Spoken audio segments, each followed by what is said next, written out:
Good evening बच्चों। तो अब हमें क्या करना है कि जो पिछले लेक्चर में हम लोगों ने जहाँ तक पढ़ाई की थी उसके आगे का एक कंटिन्यूटी के साथ ये वीडियो है और हम उसी से आगे कंटिन्यू भी कर रहे हैं। तो देखिए ज़रा हम लोग को आज क्या करना है। आज हमें निकालना है इलेक्ट्रिक फील्ड का calculation due to a semi circular ring जो कि पॉजिटिवली चार्ज्ड है, जिसपे linear charge density lambda coulomb per metre है। ठीक है, आज जरा देखते हैं इसके डेरिवेशन कैसे करते हैं, इसके कहाँ से इलेक्ट्रिक फील्ड कैसे निकालते हैं। बहुत सिंपल सी चीज़ है ऐसे भी, ये भी जरा देखो। फिलहाल हम लोग क्या चाह रहे हैं, ये है इसका सेंटर और यहीं पर चाह रहे हैं इलेक्ट्रिक फील्ड का कैलकुलेशन करना due to this semi circular ring जो कि पॉजिटिवली चार्ज है। हाँ ध्यान रहे, निगेटिवली चार्ज होगा तो इलेक्ट्रिक फील्ड का डायरेक्शन बदल जाएगा। तो देखो जरा क्या करना है आपको, फिर से एक एलिमेंटल रिंग कट करना है। एक रिंग में एक एलिमेंट कट करना है जिसका लेंथ कितना होगा, डीएल होगा। ये रेडियस, इसका रेडियस कितना है, ये कितना है रेडियस, ये है आर। ये यहाँ से कितना एंगल बनाएगा, थीटा। तो ये वाला कितना होने वाला है, डी थीटा। ठीक है, तो ये जरा देखो ये डीएल कितना होगा बताओ मुझे, आर इंटू डी थीटा। अब तुम बोलोगे sir r into D theta कैसे आ गया, डीएल कितना होगा, आर इंटू डी थीटा। जरा देखो मैं इसको समझा देता हूँ, डीएल कहाँ से है, आर इंटू डी थीटा। जरा देखिए क्या आपको याद होगा, हम लोग जानते हैं थीटा इक्वल टू होता है एल बाई आर। एल यहाँ क्या होता है, आर्क लेंथ होता है। एल क्या होता है, आर्क लेंथ होता है। और आर क्या होता है, रेडियस होता है। ठीक है, रेडियस होता है। तो फिलहाल मैं चाह क्या रहा हूँ, आर्क लेंथ निकालना। तो आर्क लेंथ यानी डीएल, ये छोटा सा के लिए तो आर्क लेंथ डीएल होगा। तो डीएल के लिए क्या होगा, radius into theta. But theta यहाँ कितना, डी थीटा, इसलिए मैंने बोला डीएल इक्वल टू होगा आर इंटू डी थीटा। ठीक है, अब जरा सोचो यहाँ पर जो लीनियर चार्ज डेंसिटी होगी लैम्डा कूलम पर मीटर। तो अगर मैं बोलूँ कि सिर्फ डीएल पर, अगर मैं बोलूँ कि डीएल पर जो चार्ज है वो डीक्यू है, तो डीक्यू कितना होगा। तो बोलोगे सर ये तो लेंथ और लीनियर चार्ज डेंसिटी का प्रोडक्ट होगा, जो कि लास्ट क्लास के वीडियो में भी मैंने आपको समझाया था। तो जरा देखिए, तो डीक्यू इक्वल टू क्या हो जाएगा, lambda that is the charge per unit length into length. तो लेंथ से लेंथ कटता है और चार्ज पूरा आ जाता है। तो lambda into r into D theta. इतने में कोई दिक्कत नहीं। तो डी क्यू जो हमारा आया है वो है lambda into r into D theta. Clear हो गई बात। अब इतना चीज तो हम लोगों ने देख लिया। अब हम लोग कैलकुलेशन के लिए आगे बढ़ेंगे और डायरेक्शन का भी ख्याल रखेंगे। तो देखो जरा, ये जो डीएल है it may be treated as a point charge. तो अगर ये पॉइंट चार्ज के जैसा बिहेव कर रहा पॉजिटिव है, तो इसके कारण से जो इलेक्ट्रिक फील्ड होगा वो बिल्कुल ऐसे, इससे बिल्कुल अवे ऐसे जाएगा, इस तरह से। इसको मैं छोटा सा इलेक्ट्रिक फील्ड बोल रहा हूँ डीई। तो अभी जो डीई है उसके दो कंपोनेंट्स टूटेंगे। एक कंपोनेंट तो टूटेगा वर्टिकली डाउनवर्ड और एक टूटेगा इधर। जैसा ये लेंथ है ऐसा ही डायमेट्रिकली इधर भी एक लेंथ कटेगा, उसके कारण से भी एक इलेक्ट्रिक फील्ड होगा, जिसके कारण से इसके भी कंपोनेंट कटेंगे। ये भी होगा डीई, इस तरह से इधर हो जाएगा। देखो जरा, अगर ये थीटा है तो ये थीटा होगा। तो इस तरह से अगर ये थीटा तो ये भी थीटा। तो ये इधर क्या कटेगा, डी का इधर कटेगा d cos theta. Yes sir, इधर भी d cos theta. Yes sir, no doubt, sorry d cos theta.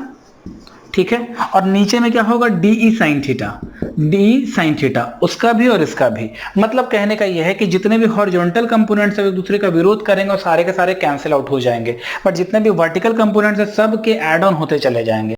ठीक है, तो जो नेट इलेक्ट्रिक फील्ड होगा, जरा देखिए, जो नेट इलेक्ट्रिक फील्ड होने वाला है वो कितना होने वाला है, वो होने वाला है ई नेट। ई नेट कितना लिखेंगे हम लोग, integration of D E sign theta. ये हम लोग इसमें लिखने वाले हैं।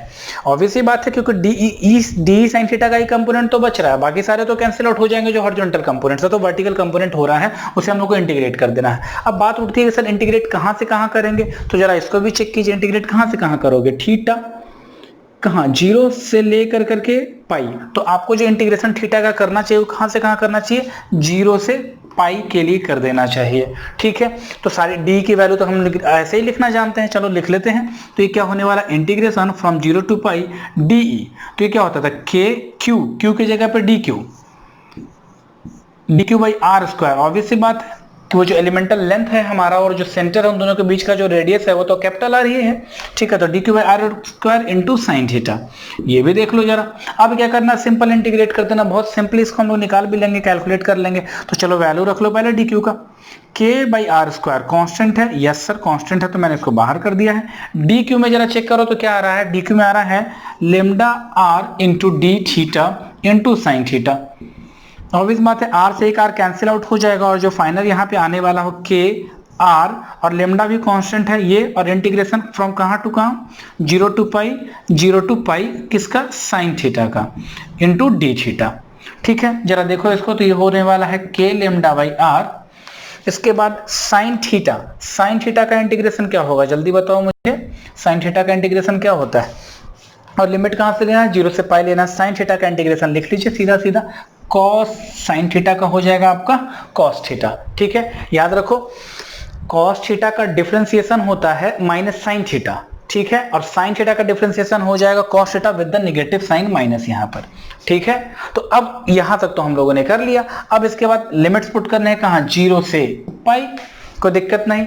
अब एक बात और याद होगा आपको कि जो कॉस है हमारा, कॉस 0 1 होता है, और ऐसा इसको इस तरह से भी सॉल्व कर सकते हैं, सोच भी सकते हैं कि जो कॉस थीटा वो हमेशा माइनस को क्या कर देता है, निगल लेता है, अपने पास रख लेता है। तो यहाँ पे माइनस लिखो ना लिखो कोई महत्व नहीं है इसका, बट अगर तुम्हारे दिमाग में ये जाए कि नहीं से इसको लिखना है, उसके बावजूद भी जब इसको सॉल्व करोगे तो cos 0 की वैल्यू 1, cos पाई की वैल्यू 1, दोनों आपस में क्या होने वाले हैं, जुड़ने। हम लोग क्या करेंगे, बस इसकी वैल्यूज को पुट कर देंगे, और जब वैल्यूज को आप पुट करोगे तो जरा देखो ये कितना आने वाला है, जब वैल्यू पुट करोगे तो आएगा 2, तो हो जाएगा 2k लेमडा बाई आर, और ये है फाइनल वैल्यू ई नेट। और आपको ये अच्छे तरीके से याद रहना चाहिए, किसके कारण से हमने निकाला है, हमने निकाला है किसके कारण से, एक सेमी सर्कुलर रिंग के कारण से। हाँ, एक बात का ख्याल रहे, अगर ये पॉजिटिवली चार्ज है तो इस डायरेक्शन में होगा, बट अगर निगेटिवली चार्ज होता तो ये इस तरह से होता और इधर के और कंपोनेंट इसका दो टूट जाते हैं। ठीक है, तो इसको आपको इस डेरिवेशन को ध्यान में रखना है। अब अगला जो है हम लोगों का वो है, क्वार्टर रिंग। हम लोग क्वार्टर रिंग में अब अगला काम करने वाले हैं कि क्वार्टर रिंग जो है या क्वार्टर आर्क जो है उसका कैसे इलेक्ट्रिक फील्ड निकाल। अगला सेक्शन में हम लोग को कवर करना है electric field due to a quarter ring. तो इसमें भी सेम वही प्रोसेस है जो अभी हम लोगों ने किया है, किसके लिए, सेम वही प्रोसेस है जो अभी हम लोगों ने जस्ट कर लिया है, किसके लिए, इस सेमी सर्कुलर रिंग के लिए। तो ये क्वार्टर रिंग है, तो बिल्कुल उसी तरह से इसका भी हम लोग इलेक्ट्रिक फील्ड निकालेंगे। चलिए निकालते कैसे हैं जरा देखिए, फिर से वही काम क्या करेंगे, इस जगह से ऐसे कितना दूरी पर ये एंगल थीटा बना रहा है और ये डी थीटा बना रहा होगा, तो इसका जो लेंथ होगा वो dl होगा, और dl पे जो चार्ज है वो dq है, और dq कितना होगा, r into D theta into lambda. अभी जस्ट प्रीवियस वाला सेक्शन में हम लोगों ने यही तो निकाला है। तो जरा देखो, तो ये पॉजिटिवली चार्ज है, तो इसके कारण से, हालांकि ये लेंथ आपको बड़ा दिखाया जा रहा है बट ये तो लेंथ नेग्लिजिबल होगा ना dl, तो इसके कारण से जो इलेक्ट्रिक फील्ड होगा उसका डायरेक्शन ये होने वाला है। ठीक है, ये थीटा तो ये थीटा, और यहाँ होगा इलेक्ट्रिक फील्ड dE, तो इधर होगा उसका component dE cos theta, obvious सी बात है सर, और ये क्या होने वाला है, dE sin थीटा, ये इस तरह से।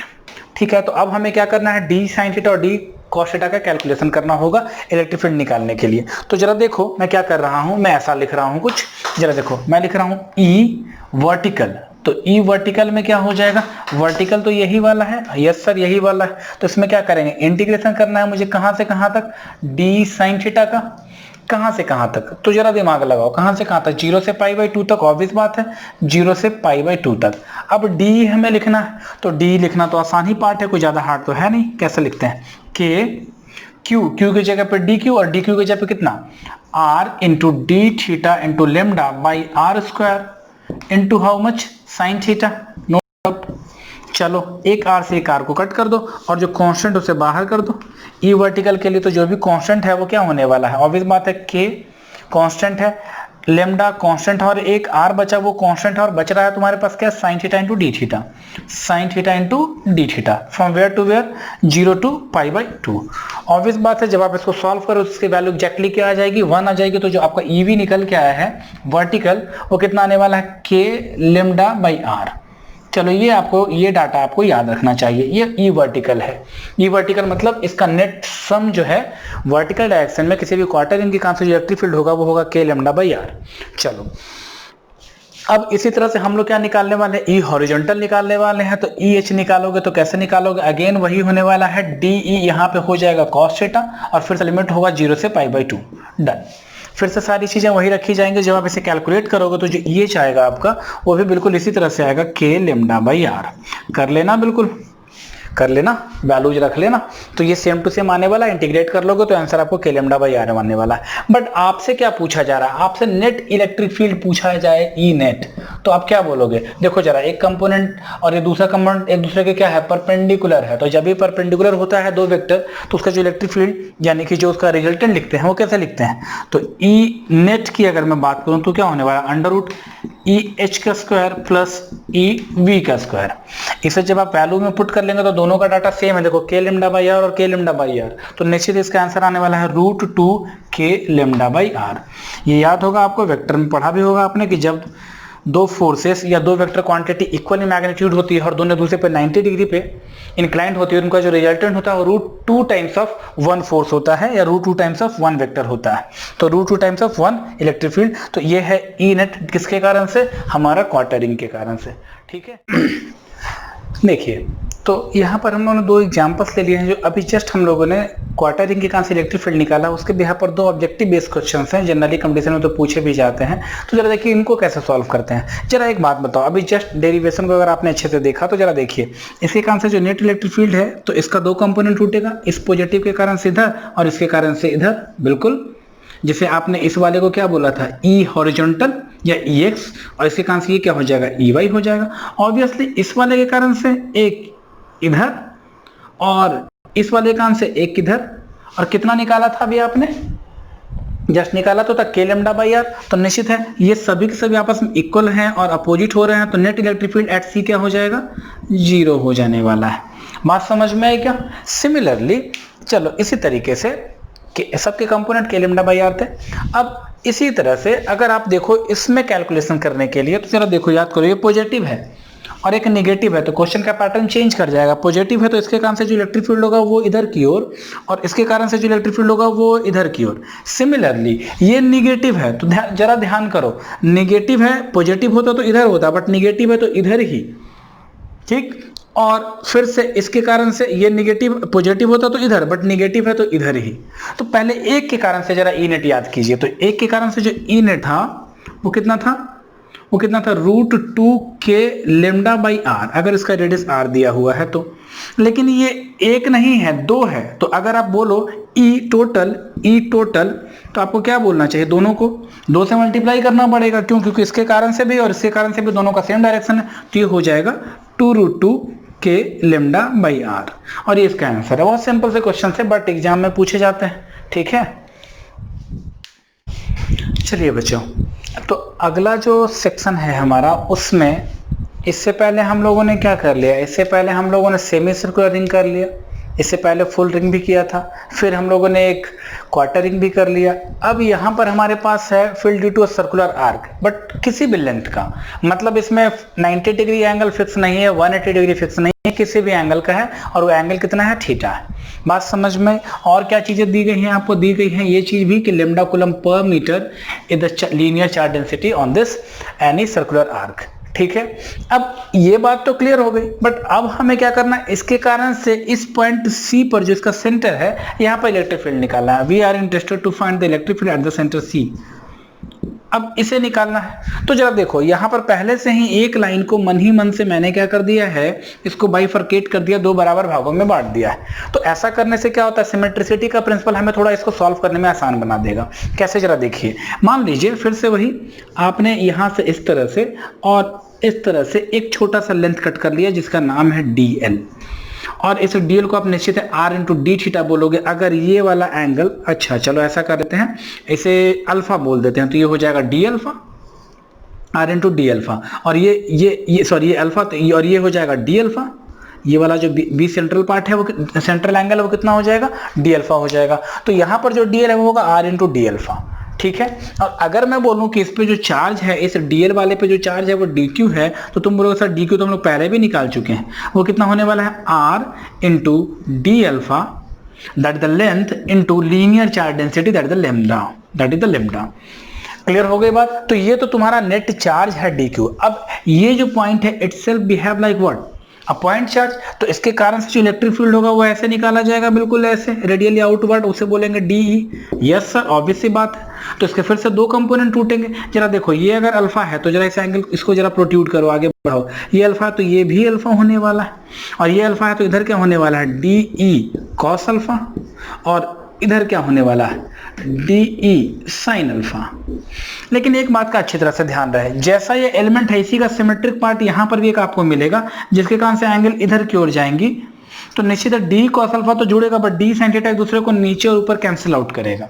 यानी कि इसके कारण से जो नेट इलेक्ट्रिक फील्ड आने वाला है वो सिर्फ D cos अल्फा के कंपोनेंट के कारण से ही आने वाला है, वो D sin अल्फा का इसमें कोई भी लेना देना तो नहीं है।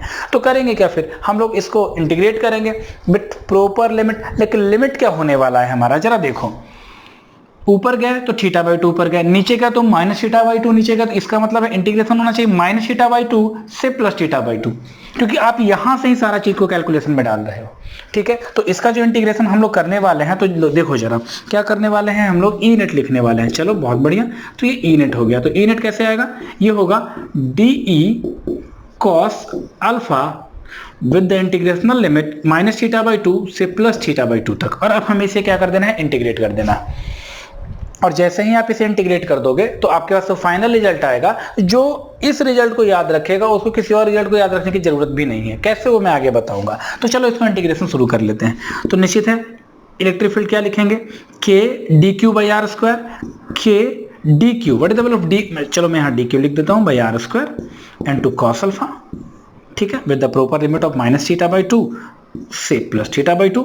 अब यहाँ पे वैल्यूज पुट करेंगे, वैल्यूज पुट कीजिए। जरा देखिए, K तो K है, DQ की वैल्यू कितनी हो रही थी हमारी, R alpha D R lambda D alpha by r², yes sir ये हो रहा था, और इनटू cos अल्फा। एक R से एक R कटेगा, जैसा प्रीवियसली हम लोग पहले भी कर रहे थे, सिंपल उसी तरीके से। फिर जरा देखो, ये जो कांस्टेंट उसे बाहर निकालो, तो K लेमडा कांस्टेंट है बाई R। अब लिमिट यहाँ पे लेना चाहिए था -θ/2 से +θ/2। अब यहाँ पे cos alpha into D alpha, तो जरा देखो cos alpha into D alpha. अब इसे इंटीग्रेट करना है हमें, कहाँ से कहाँ करना है, -θ/2 से +θ/2 तक इंटीग्रेट करना है। क्लियर है बात। cos थीटा का इंटीग्रेशन क्या होने वाला, sin अल्फा होने वाला है। तो सिंपली sin अल्फा की वैल्यू रख दीजिए, और रखेंगे जब आप, तो देखिए जरा क्या आने वाला है, K lambda by R sin alpha. Sine alpha कहां से कहां, -θ/2 से +θ/2। अपर लिमिट क्या होने वाला है, θ/2। तो लिखेंगे आप ऐसे ही तो लिखोगे ना, K lambda by R sine θ/2 minus, और फिर साइन -θ/2, तो साइन थीटा माइनस को बाहर कर देता है, तो माइनस माइनस ये प्लस होगा और ये हो जाएगा साइन θ/2। तो ये 2 से फैक्टर में आएगा, और ये जो ई नेट आपका आ रहा था वो आने वाला है 2K लेमडा बाई R। क्यों, क्योंकि इन दोनों की वैल्यू तो 2 इंटू साइन θ/2। बात समझ में आई। तो ये फाइनल रिजल्ट है आपका 2K lambda by R into sine θ/2। और ये आपको रिजल्ट हमेशा याद रखना चाहिए। मैं यहां फिर से पूरे रिजल्ट को लिख रहा हूं, जरा देखो, मैं लिख रहा हूं E net equals to 2K lambda by R into sine θ/2। अब इसे याद करने के तरीके को जरा देखिए, इसका इंपॉर्टेंस भी समझिए। एंगल सिमेट्रिसिटी को अगर जब आप फॉलो करते हो, और ये लाइन जो है इसको दो बराबर भागों में, इस आर्क को बराबर भागों में बांट रही हो, तो एंगल कितना बनता है, θ/2 और θ/2 बनता है। तो यहाँ θ/2 रहना चाहिए। मतलब अगर आपको 90 डिग्री दे दिया जाए तो आपको 45 कर लेना है यहाँ पर। अच्छा, 2K लेमडा बाई R। अच्छा, अब याद करो, तुमने किसके कारण से, एक क्वार्टरिंग के कारण से क्या निकाला था, ई नेट। ई नेट तुमने निकाला था किसी क्वार्टरिंग के कारण से, वो आया था तुम्हारा √2K lambda by R। E net किसके कारण से, क्वार्टरिंग के कारण से। किसके लिए मैंने लिखा है, क्वार्टर रिंग के कारण से मैंने लिखा है। लेकिन यहां पर तो मेरा सर्कुलर आर्क है, तो क्यों ना मैं ऐसा करूं, क्वार्टर रिंग में जरा देखो, याद करो, क्वार्टर रिंग में जो एंगल बनने वाला हो कितना बनेगा, जरा याद कीजिए। क्वार्टर रिंग तो कुछ ऐसा था, ऐसा, बट आपको सिमेट्रिक लाइन जो है वो ऐसे ना लेकर करके ध्यान दीजिए, ये ऐसे लेना होगा। यहाँ ये एंगल और ये एंगल यहाँ बनता है 90 डिग्री क्वार्टर में, तो यहाँ बन जाएगा θ/2 45 45 का। तो सिंपली आपको यहाँ पे क्या करना है, वैल्यू पुट कर देनी है 45 वाला वैल्यू। बात समझ में आ रहा है क्या? ऐसे तो ये पूरा एंगल कितना है 90, तो 90/2 यानी 45 sin 45। तो जरा चेक करो ई नेट जरा निकाल के देखो तो सही, ई नेट कितने वाला 2k λ/r और इनटू साइन 45 की वैल्यू कितनी होती है 1/√2। कट करो तो आने वाला है √2k λ/r। जरा देखो क्या यही आंसर था तुम्हारा क्वार्टरिंग के लिए? तो क्या इसी फॉर्मूले से क्वार्टरिंग का भी निकल जाता है? बिल्कुल निकल जाएगा। अच्छा जरा एक बात और याद करो, ये क्या था, एक सेमी सर्कुलर रिंग था, तो उसके लिए जरा ध्यान दीजिए पूरा एंगल कितना बनता है हमारा 180 डिग्री, बट यहाँ 180/2 यानी 90, साइन 90 की वैल्यू कितनी 1। तो जरा याद करो क्या उसके लिए ई नेट जो तुमने निकाला था 2k λ/r था? ऑब्वियस बात है वही था। इसका मतलब ये है कि ये जानने से आपको किसी और फॉर्मूले को याद रखने की जरूरत नहीं होती, बस एंगल की वैल्यूज को पुट कर लो और उसके बाद अपना फॉर्मूला जो तुम्हारा था उसे आप डेराइव कर लो ओरली।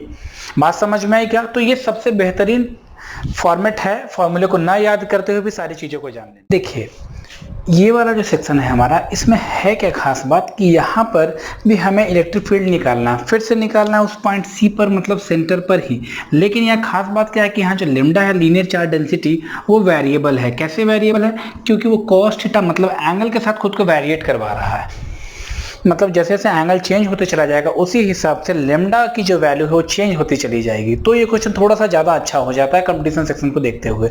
तो उस वाले पार्ट में हमें बेसिक सारे फॉर्मेट्स वही करने हैं, उसमें कहीं कोई चेंज नहीं करना है। बात समझ में आ रही है क्या? बेसिक सारे फॉर्मेट्स वही करने हैं, बट थोड़ा स्मार्ट दिमाग लगाना है। बेसिक स्टार्ट वहीं से करने वाले हैं। चलो फिर से देखिए, फिर से एक एलिमेंट कट करेंगे जो कि डीएल लेंथ का होगा और उस डीएल को हम लोग बोलेंगे r × d θ, और यहां से यहां जो एंगल होगा वो थीटा होगा और इन दोनों के बीच में जो बन रहा होगा वो डी थीटा होगा। और अगर मैं फिर से डी क्यू कैलकुलेट करना चाहूँ डी क्यू, तो वो क्या होने वाला है जरा देखो, लिखेंगे उसे r × d θ। नेक्स्ट टाइम लिखते थे लेमडा, तो ये लेमडा, बट लेमडा की वैल्यू कितनी है लेमडा नॉट कॉस थीटा। तो इसको सजा के अगर आप लिखो तो ये हो जाएगा r lambda naught cos theta × d θ, और ये है डी क्यू मतलब उस चार्ज की वैल्यू। ठीक, सिमिलरली चूंकि पॉजिटिव चार्ज है तो इसके कारण से जो इलेक्ट्रिक फील्ड होगा वो इधर की ओर होने वाला है। उसके दो कंपोनेंट्स कट होंगे, एक कंपोनेंट इधर होगा और एक कंपोनेंट इधर होगा। इसे अगर आप बोल दो EY और इसे बोल दो अगर आप EX, तो हमें इन दोनों को कैलकुलेट करना है। तो एक बार फिर से आपके दिमाग में आया सर इसका तो एक कंपोनेंट इजीली कैंसिल आउट हो जाएगा क्योंकि बिल्कुल जैसा ये सिमेट्रिक है उसी हिसाब से इधर भी एक पार्ट मिलेगा। नहीं, ऐसा बिल्कुल नहीं सोच सकते। वो तब होता था जब लीनियर चार्ज डेंसिटी क्या होता था, यूनिफॉर्म हुआ करता था। बट यहाँ पर जो लीनियर चार्ज डेंसिटी वो यूनिफॉर्म नहीं है, मतलब खेल थोड़ा बड़ा होने वाला है। इसका मतलब है कि मैं EX भी निकालना चाहिए और EY भी निकालना चाहिए। तो चलो सबसे पहले EX और EY जब भी निकालेंगे तो जरा देखो ना, EX ये अगर थीटा है तो निश्चित है ये थीटा होने वाला है। तो EX कितना हो जाएगा E, या मैं कह लूँ DE cos थीटा। सिमिलरली ये क्या होने वाला है, ये होने वाला है DE sin थीटा, EY जिसे हम लोग बोल रहे हैं। अब हमें EX और EY दोनों का इंडिविजुअल कैलकुलेशन करना होगा। तो EX और EY निकालने से पहले आप जरा सोचो कि आपको क्या निकालना चाहिए। आपको निकालना चाहिए क्या, आपको निकालना चाहिए DE। तो DE इक्वल टू क्या होता है K × dq/r²। ऑब्वियस सी बात है, लिमिट कहाँ से कहाँ, इसका लिमिट भी लेना पड़ेगा आपको। कहाँ से कहाँ लिमिट लोगे जरा ये तो बताओ, लिमिट कहाँ से लोगे, थीटा बराबर 0 से थीटा बराबर पाई, तो ये हो जाएगा पूरा। बट फिलहाल अभी हमें DE ही लिखना है, DE लिखना है। तो वो क्या है K × dq/r², और इसे पूरा फॉर्मूला में सेट कर लिया तो DE आने वाला है आपका K dq। What is the value of dq? That is r × lambda naught × cos theta × d theta divided by what? r²। एक r से एक r को कैंसिल आउट करो और ये d तुम्हारे पास फाइनल आ गया k lambda naught cos theta × d theta by r, ये आ गया। अब हमें क्या करना है, इंडिविजुअल EX भी निकालना है और EY भी निकालना है। तो जरा देखिए EX क्या होने वाला है, EX होने वाला है k, EX को ऐसे अगर ऐसे लिखना चाहो तो ये क्या होने वाला है, EX इक्वल टू क्या होगा integration of DE cos theta और थीटा की value from 0 to pi. Obvious बात है। चलो जरा देखो तो EX फिर से और लिखें तो क्या लिख सकते हैं DE। तो कांस्टेंट के लिए मैं कुछ पार्ट को बाहर रख लेता हूं। जो कांस्टेंट है DE का वो यहाँ लिखा गया है K, yes sir, lambda naught by r, no doubt, cos theta और एक और cos थीटा, तो ये हो जाएगा cos² theta × d theta with the limit of 0 to पाई। अब cos square theta into D theta का तुम्हें इंटीग्रेशन आना चाहिए, और मुझे पता है कि तुम बहुत मेहनत करते हो तो तुम्हें इसका तो भी वैल्यू नहीं पता होगा, तो इसका भी इंटीग्रेशन मुझे ही करके देना चाहिए। तो जरा याद करो तुम्हें कुछ फॉर्मेट्स अगर याद हो तो। ये क्या है हमारा कॉस स्क्वायर थीटा, ठीक है, तो याद करो, मैं साइड में रख करके अभी मिटाई भी दूंगा। ये क्या लिखते हैं हम लोग, जरा देखेंगे, कॉस 2 थीटा इक्वल टू होता है 2 कॉस स्क्वायर थीटा माइनस 1। तो यहां से इसको इधर भेजेंगे तो आप लिखोगे 2 cos square theta equal to हो जाएगा 1 plus cos 2 theta. Yes sir, ठीक है, तो यहां से कॉस स्क्वायर थीटा कितना आ गया, कॉस स्क्वायर थीटा आ गया 1 प्लस cos 2 थीटा बाई 2। अब इसे ही इंटीग्रेट करना है हमें, अब इसे ही इंटीग्रेट करना है, तो 2 को तो जस्ट आप बाहर कर दो तो 1/2, तो यहाँ क्या बचा, ये चीज इंटीग्रेट कर लो 0 से पाई, डायरेक्ट वहाँ वैल्यू पुट कर देंगे, ठीक है। मैं इसे रफ पार्ट में यहीं पे रख देता हूँ। तो चलो cos स्क्वायर थीटा जब आप ये रखोगे और इसी को इंटीग्रेट करना with the proper limit of 0 to पाई, तो यहीं कर लेते हैं 0 to पाई, और cos स्क्वायर थीटा के जगह पे क्या लिखेंगे, हम लिखेंगे 1 प्लस cos 2 थीटा। डन, इसे इंटीग्रेट करना है इंटू डी थीटा, भी तो इंटू डी थीटा। अब इंटीग्रेट करो तो जरा देखो, पहला तो हो जाएगा डी थीटा, तो डी थीटा में वैल्यू रखी जाएगी अपर माइनस लोअर, देखो ऐसे, ये पहला तो हो डी थीटा इंटीग्रेशन 0 से पाई प्लस इंटीग्रेशन कहाँ से कहाँ 0 से pi cos 2 theta into D theta. तो इसकी वैल्यू तो आने वाली है पाई, प्लस ये तो पाई आ जाएगी, निश्चित है ये तो पाई आने वाली। अब cos 2 theta into D theta, तो cos थीटा का क्या होगा sin 2 थीटा बाई 2, ऑब्वियस बात है ना, तो इसको 1/2 को तो बाहर निकाल लो। अब sin 2 थीटा, जरा दिमाग लगाओ, 2 थीटा मतलब 2 पाई माइनस sin 0, तो 0 माइनस 0, ये पूरा पार्ट 0 आने वाला है, यानी इस वाले केस में जो आपके पास वैल्यू आई है इसके इंटीग्रेशन में, इस पूरे का इंटीग्रेशन में, वो कितना आया है, सिर्फ पाई आया है, सिर्फ क्या आया है, पाई आया है। इसका मतलब ये हो गया कि जब मैं यहाँ पे ex लिखूंगा तो क्या लिखूंगा, चलो मैं यहाँ लिखता हूँ साफ, तो आपको दिख भी जाएगा। अगर मैं ex लिखूंगा, ex तो मैं क्या लिखूंगा, अगर मैं x लिख रहा हूँ तो क्या लिख रहा हूँ, ex क्या लिखूंगा k lambda naught by r, bracket में क्या लिखेंगे, सोचो जरा, इस वाले पार्ट को हम लोगों ने इंटीग्रेट किया और इंटीग्रेट करके इस फॉर्मेट में रखा है, तो 1 वाले का क्या फॉर्मेट आया था, पाई, और बगल वाले में cos 2 थीटा का इंटीग्रेशन क्या आया था, 0, तो ये वाला पार्ट आ गया तुम्हारे पास k lambda naught r into pi, और ये है आपका ex का कंपोनेंट। जब आपका लीनियर चार्ज डेंसिटी वेरिएबल होता है तो आपने ये निकाल लिया k lambda naught pi by r, ये किसका पार्ट निकाला आपने, ex। तो मैं यहाँ पर डायरेक्ट इसके फॉर्मेट को पूरा का पूरा सेट कर करके मैं यहाँ पे इसका आंसर लिखता हूँ ex, आप इसको इक्वल रख लेना अपने पास में। ये ex जो आपके पास आया है वो है k lambda naught pi by r, और ये इसका फाइनल फॉर्मेट है, ठीक है। ये ex आ गया, बट हमें ex पे तो रुकना नहीं है क्योंकि यहाँ पे तो y भी निकालना पड़ेगा, और by निकालने के लिए फिर से हमें सारे कैलकुलेशंस करने होंगे। आ जाओ जरा देखते हैं उसे कैसे कर लेते हैं हम लोग।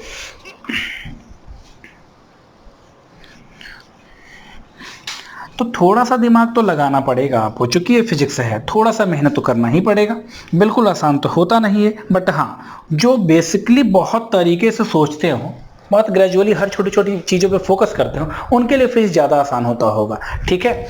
आइए, तो हम लोगों ने क्या कर लिया, x की वैल्यू निकाल ली है। अब चलो ex के बाद हमारा अगला काम बनता है कौन सा, वो है कौन सा, y, और y क्या होगा, वो हो रहा है de sin theta. Yes sir, with the proper limit of 0 to pi, de sin theta. तो चलो वैल्यूज पुट कर ले, de में कांस्टेंट क्या क्या है जरा देखो, k lambda naught by r, ये तो ब्रैकेट से बाहर रहने वाला है। इसके बाद cos theta into sine theta, तो cos theta into sine theta into D theta. ऐसा कोई इंटीग्रेशन हम लोग डायरेक्ट तो जानते नहीं, हमें तो याद है कि हमें इसे ऊपर में 2 और नीचे में यहाँ 2, ये कट जाएगा फिर तो 2 cos into sine theta into D theta. अब इसका इंटीग्रेशन, इसका पार्ट तुम जानते हो, याद होगा, ये फॉर्मूला पे सेट हो गया है, और इसका होता है साइन 2 थीटा, ठीक है। तो ये क्या होने वाला है हमारे पास, sine 2 theta into D theta. अब इसका इंटीग्रेशन कहाँ से कहाँ था, 0 से पाई था, ठीक है। तो ये तो सर डायरेक्ट कर सकते हैं, तो आसान सा काम है, कोई ज़्यादा हार्ड तो है नहीं। चलिए, जब हार्ड नहीं है तो कर ही लेते हैं फिर। जरा देखिए क्या है ये हमारे पास, EY, तो ई वाई कितना आ गया, integration K lambda naught by 2r sine 2 theta का इंटीग्रेशन क्या होने वाला है, माइनस कॉस 2 थीटा बाई 2। ठीक है, 2 से डिवाइड भी तो होता है ना, जब इंटीग्रेशन करते हैं डिफरेंशिएशन में मल्टीप्लाई, इंटीग्रेशन में डिवाइड, तो ये वाला पार्ट, तो ये 2 को यहाँ बाहर कर करके यहाँ डायरेक्ट 4 कर लो, ये तुम्हें याद रहना चाहिए। अब कहाँ से कहाँ, 0 से पाई, 0 से पाई। जब आप इस वैल्यू को पुट करोगे, जरा ध्यान दो, जब इस वैल्यूज को आप पुट करोगे तो ये पूरा पार्ट आपको 0 समझ में आएगा जब आप इस वैल्यूज को पुट करेंगे तो। और ई वाई इस तरह से आता है 0, ई वाई इस तरह से आता है 0। तो इसका मतलब ये हो गया कि जब हमारा जो लीनियर चार्ज डेंसिटी है वो अगर वेरिएबल होता है तो उसका ई वाई का कंपोनेंट 0 हो जाएगा जब आप इसको सॉल्व करेंगे तो, और ई एक्स का कंपोनेंट होगा जो ही आपको ई नेट देगा। तो ई नेट कितना आने वाला था, ई नेट आने वाला था अंडर रूट ई एक्स का स्क्वायर प्लस ई वाई का स्क्वायर, बट ये तो 0 हो गया, तो ये हो गया ई नेट बराबर ई एक्स, ई नेट बराबर ई एक्स, और वो कितना आया था हमारा, K lambda naught pi by r, और यही इसका फाइनल आंसर होने वाला है। बात समझ में आई? तो चलो आज तक आज जब मैंने पूरा टॉपिक पढ़ाया है उसका आप रिवाइज कर लेना, क्योंकि अगला वीडियो आपको तुरंत ही मिलने वाला है। ठीक है, तो इतने को जरूर से रिवाइज कर लेना और कॉपी पे सबको नोट जरूर से बनाना। हम लोग लगातार इस तरह से थ्योरी कवर अप करेंगे, उसके बाद 2 लेक्चर जो वीडियो के होंगे उसमें सिर्फ न्यूमेरिकल करेंगे, जो IIT के एडवांस तक के क्वेश्चन को सारे को सॉल्व करेंगे। ठीक है, चलिए, बहुत बढ़िया।